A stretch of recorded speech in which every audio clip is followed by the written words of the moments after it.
Selling your dental practice is one of the biggest decisions you will make in your dental career.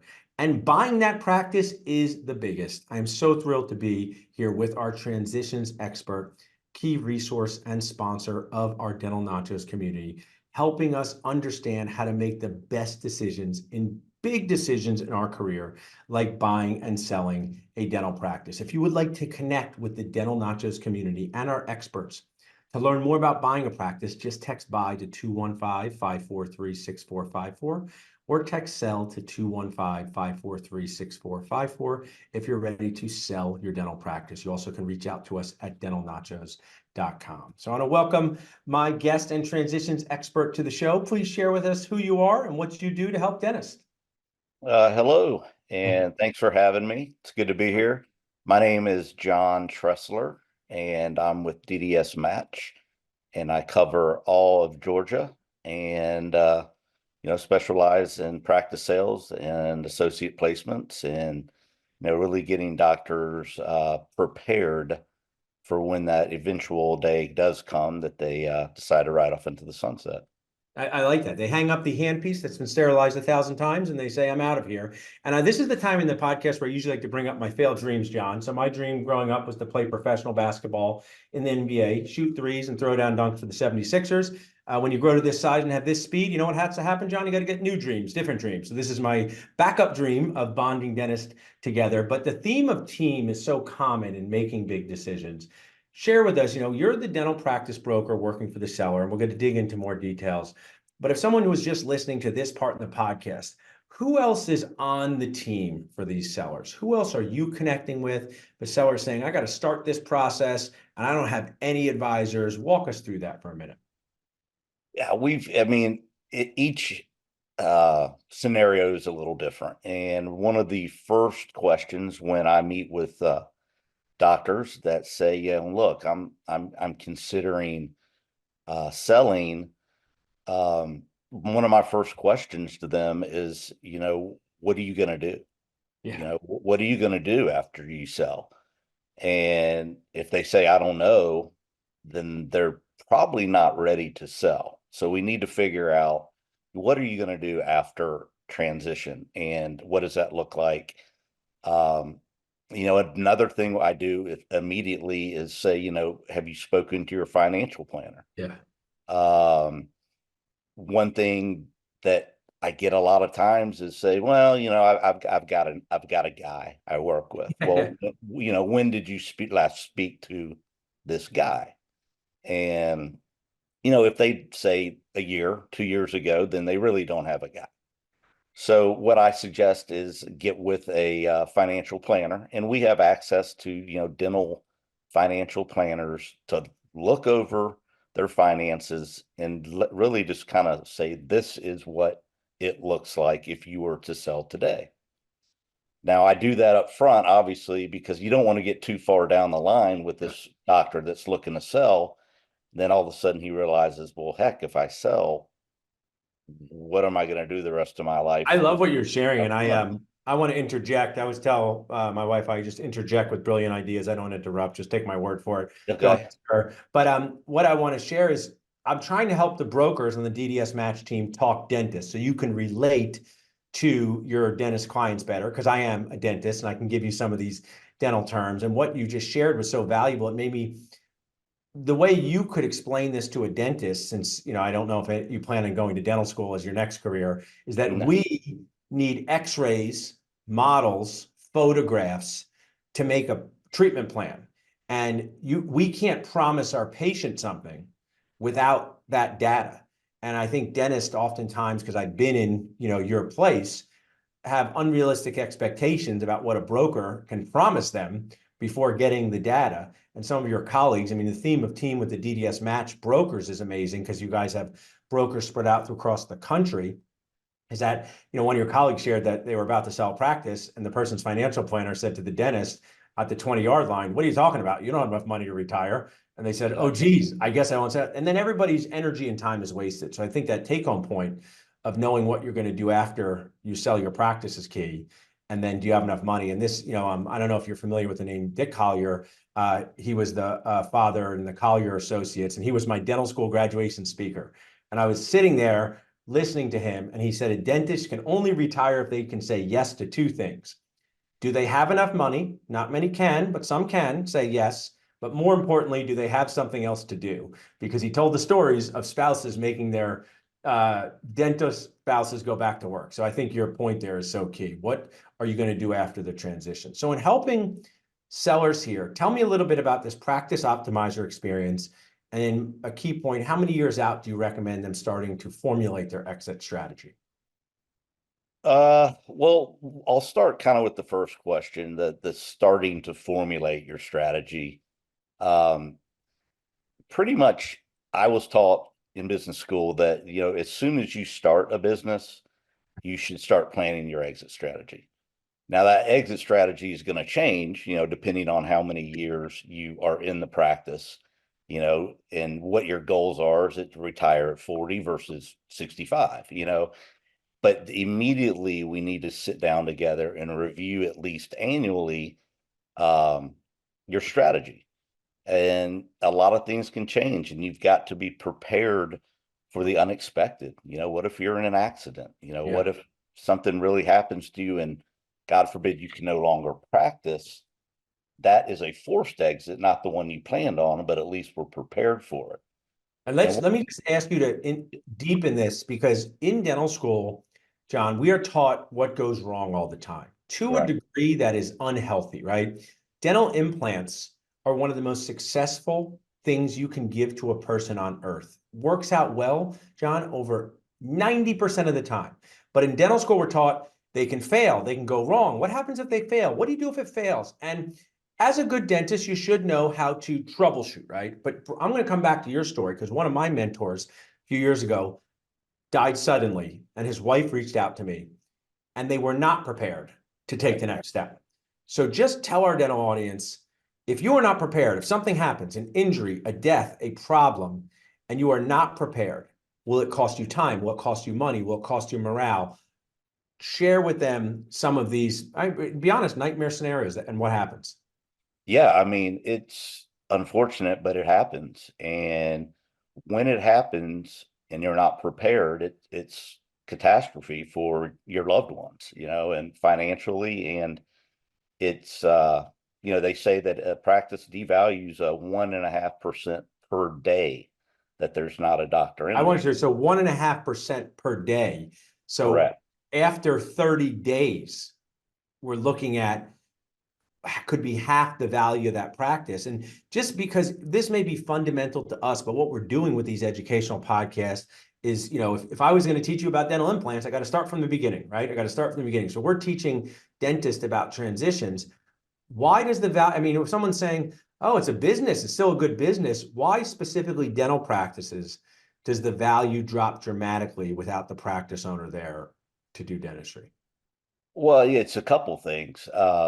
First of all, pretty much when you're buying a dental practice, you're buying the goodwill of the Yeah. previous dentist. Those doctors come to see him or her, and if suddenly him or her is no longer available, they're going to immediately start looking for a new provider. Um, it's also, you've got the situation where the family's in grief and they don't want to deal with, putting this sale together, and it takes a lot of time, even when we do get it listed. So going back to what you brought up earlier, the POE, the practice optimizer experience, that's one of the things we address here. You know, we put together a value and we take numbers quarterly and plug them back into the system to keep a running value of that practice. So if it does come up that, God forbid, something happens and you can no longer practice, we can hand this information over to the spouse or whoever's taking care of the finances and say, look, this is what the value of the practice is. We've got everything put together for you. We can list it right now and start looking for a buyer, not wait a month when it's totally devalued and everyone, the word on the street is out that Dr. Jones is no longer with us and the patient base has fled. And So I want to just, you're sharing such helpful information. And there's just one other segment of people in this nightmare trifecta that's affected is the team, because what happens is the dental team, the family has emotional devastation. Sadly, my own father passed away suddenly as a full-time practicing dentist, but he had two sons running the practice. So dentally, we were covered, right? It was still emotionally devastating, but my team was still able to work with us and make money so they could feed their own families. And when that team disbands, that is just the ultimate nightmare, because now the practice can come to a screeching halt. And as a buyer, if you're listening, the reason you're acquiring a practice that's running is to be acquiring a machine that's in progress. So you've done a great job awareing and scaring our audience, John, into a good decision. So I hope everybody right now visualize this. In case of a transition emergency, break glass. And I would make a digital and a paper copy for someone you trust, that if something happens to me, you must do this thing, call these people. Now let's go back to more positivity. Let's talk about on your own terms. And you're talking about reaching out to you, formulating an exit strategy. Talk to me more through this. I'm going to give you an example. I'm a 55-year-old dentist. I named my dental practice Dr. Nachos House of Dentistry and Nachos. I think it's very catchy. And I reach out to you, John, and say, hey, I got to start thinking about selling my practice. I do $1.2 million a year. I got 5 operatories. I've been running this practice for the past 25 years, and I want to retire in 5 years. Now I'm ahead of the game. Tell me what I can do to increase my value, and also just how I work with you. All right. Perfect. Another part of the practice optimizer is we run a report that basically shows, where you're missing opportunities, what you're producing, and what, if you did, the whole world came together perfectly, this is what you could produce. Yeah. So we could go a couple ways and say, Dr. Nacho, you want to be out of here in 5 years. What do you plan on selling your practice for? And a lot of them don't know what the value of the practice is. Yeah. So we start there and say, look, we could, you produce $1 million, we could probably sell this for, $850, depending on where you are, and everything goes perfect. This is what we're looking at. And he says, well, at 55, I can't, I need more money than that. Okay, well, let's increase revenues. So in year 5, you'll be ready to sell at the number that you desire. So that's part of what we do, is planning, not only planning the exit strategy, but adding value to the practice. So when they do say, all right, John, it's 5 years, I'm ready to get out, you're where you want to be. So, that's what we do. Another thing I would say is, say, well, you're 55, what's your reason for wanting to sell? And what I found is a lot of times people in the 50, 55 range that say they want to sell, it's really that they haven't lost the passion, but the tail is wagging the dog. I'm emotionally exhausted. 2 people quit in the last 6 months.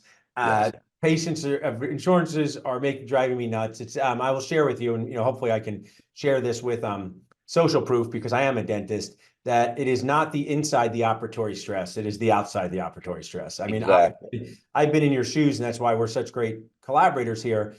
I've talked to many dentists about why they are looking to sell their dental practice, and not once has anyone told me, I just can't do another crown. I just can't do another crown. But they have told me that my office manager retired before me, and I don't want to do this anymore. They've told me, but my last 2 hygienists moved to Napa Valley to become sommeliers. Sounds like a fun job. Yes. And it is the outside the operatory stress. And, I as I've been talking with the brokers and being at your meeting, and they're my sponsors as well, you guys work with dental intelligence, and that gives your clients the opportunity to see where they're missing out on these opportunities with real data. Am I right with that?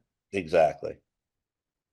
Yeah, it's a very valuable report, and I think everyone should take advantage of it.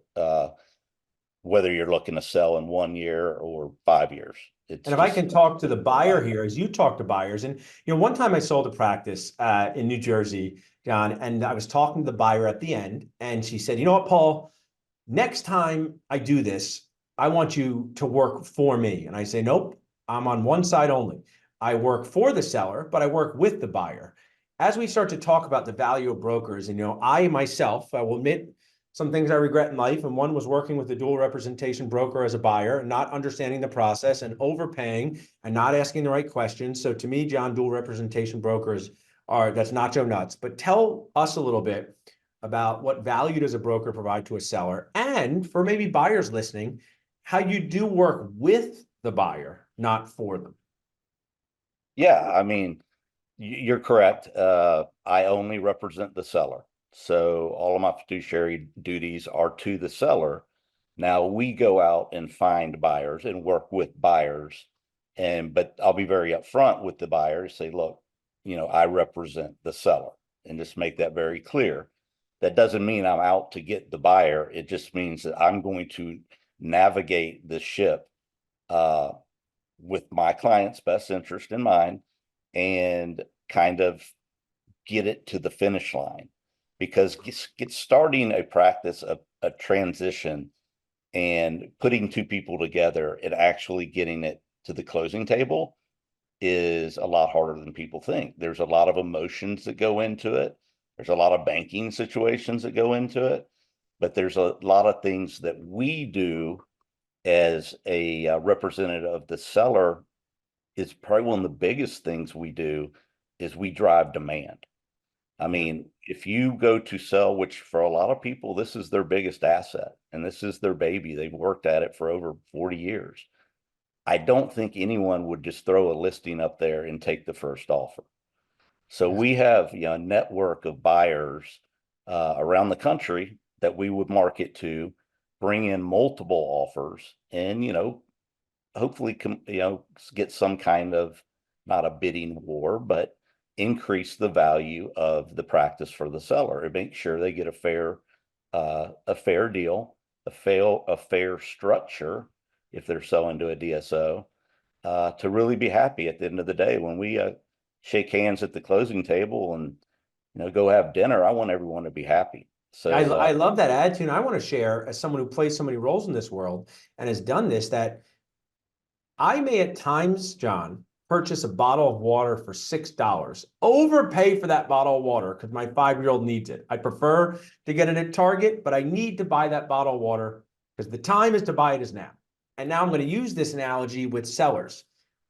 Many sellers are more worried about having to work longer than a $50,000 difference in their $1.4 million practice. Like if you had a seller, let's just play this fun game, and there's no right or wrong answer. You got a seller that can get 1.4 million and close when they want, or they can get 1.45 million, but the closing time is up in the air and they may have to work an extra 7 months. Which option are most of your sellers taking? Most of them are going to look for ease, especially if they're ready and they have all their ducks in a row and their financial advisor says you can retire. They would probably take a $50,000 haircut. Yeah. To make sure it closes. Well, you want to know why? I say to some of the sellers this. I say, you know what's a lot less than that haircut? Zero's a lot less, seller, because if you have someone who's going to pay 1.4 million and is ready to close, so I think together we should educate sellers in that brokers hold buyers accountable, and brokers understand this game. And when they say, I've been trying to sell my own dental practice to my friend's kid from dental school and they're going to buy it and they just graduated from dental school, brokers are like, this is not the person who's going to make you be done here in a year. And that's our job. So I think, when you're saying drive demand, totally true. And I think the other plus sign is, hold buyers accountable. Are you working with a bank? Do you have an attorney, right? You and I can both ask a buyer 3 questions and assess their readiness level with those answers to those 3 questions. And I think that's really additionally the value of a broker to the seller. And I'm not sure if you concur with that or not, but that's what I see. Oh, 1000%. I mean, we'll put a listing up, and depending on the location, and the revenues, we might get 50 emails the next day. We're not going to send those 50 emails to the seller and waste their time. Yeah. We're going to do the vetting process, ask the questions, do you have the banker? Do you have the skills to produce what this doctor is producing? Really make sure they're a viable candidate before we send their CV and introduce to the seller and see if the seller wants to interview them. Yeah, So you yeah, do a we lot, you save do a lot time. of screening. And also at the end of the day, when we had to sell my, dad's house after he sadly passed away, the reason why you have a real estate broker is because the buyer says stuff to the real estate broker, they ain't going to say to your face. And then the seller says stuff to their broker, they ain't going to say to the buyer's face. And that is totally normal, right? So you Correct. also act as a conduit for people to ask questions that might be uncomfortable to the other side of the deal emotionally, right? I wouldn't recommend a buyer walk in and say, why is the equipment so old here to the seller? Because if they say that, it's going to be offensive and they could be accurate. So I love that what the value brokers provide for sellers has financial impact, but it also has so many feelings impact. And I've seen sellers make a lot of mistakes and cause themselves what I always say, crying inside when they can't get out of the practice that they spent their whole life building. I've seen sellers I've seen sellers' families move across the country without them as they were still waiting to sell their practice. And to me, John, if that was me, that would be a total failure in my career treatment planning. Correct. Yeah, and just because we represent the seller, like you said, we are the conduit, because if something goes wrong, basically we can take the heat. Our goal is to keep goodwill between the buyer and the seller, because a lot of times the seller is going to stay on for 6 months, a year, or 2 years, depending on, what kind of deal they want to do. But we've got to keep the peace and keep goodwill so these guys can work together once the deal is done. Yeah, And if we come into situations where we're saying, look, this isn't a good fit, we might even tell the seller that and just kind of say, this may be a red flag. Let's think about this and talk about it. yeah. I mean, Because like I said, you could have a financial fit and a personality misfit and vice versa. And yeah, that's well, as we wrap up, I want to finish on one important note. I want to remind everyone, I'm talking with John Tresller from Georgia, amazing DDS match broker. If you want to connect with us, please text BUY to 215-543-6454 or text sell at 215-543-6454. So last night I saw my favorite comedian, Nate Bargatze.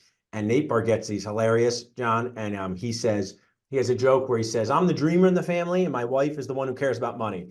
And he gets very funny jokes on this. And he says, my wife's always saying I can't spend money. I'm the dreamer. He goes, but you can't have two dreamers in a relationship or else you'll be homeless in an hour. And it's very funny because I'm the dreamer, right? And I have people on my team who are the money people. And they say, what's it cost? What's it cost? I could have this great idea, John. I say, we're going to do blah, blah, blah for the company. And I got my operations person saying, forget about his dreams. What's his cost? So now as we end, tell us how you guys do the practice appraisal that might be different than other brokers and gives both sides a lot of confidence, the value appraisal. we do obviously a third-party professional appraisal. This isn't something that could be just generated by your CPA. This goes way deeper into anything that you're going to get unless you go to a dental specific appraisal company. We use one specifically, and they come back with amazing to the penny results. We take into consideration demographics as well as production and revenues, and really can sit down with them and go through with the seller line by line, graph by graph, and say, this is where we came up with these numbers.